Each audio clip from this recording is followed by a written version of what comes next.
The rules-based order has been exposed, especially by the situation in Gaza and more generally the occupied Palestinian territory and the rights of the Palestinian people, for the hypocrisy that it entails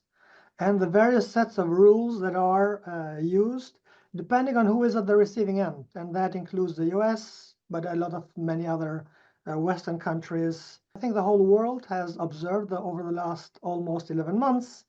the US implicitly supporting the mass atrocity crimes that have been committed by Israel in the Gaza Strip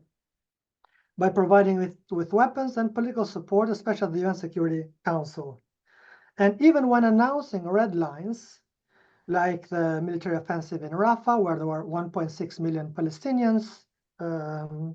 or the ceasefire plan of June 2024, which was adopted by the UN Security Council, slowly backtracking from them, with disastrous consequences for the lives and well-being of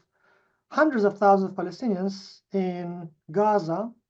and more generally on the occupied Palestinian territory, but also for their rules-based global order. Because there is no state in the world that is going to believe that the rules-based international order is anything but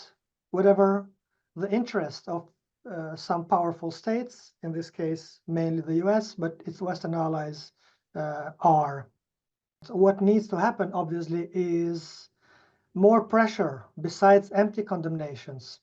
We have seen that empty condemnations have not worked for decades. What we have had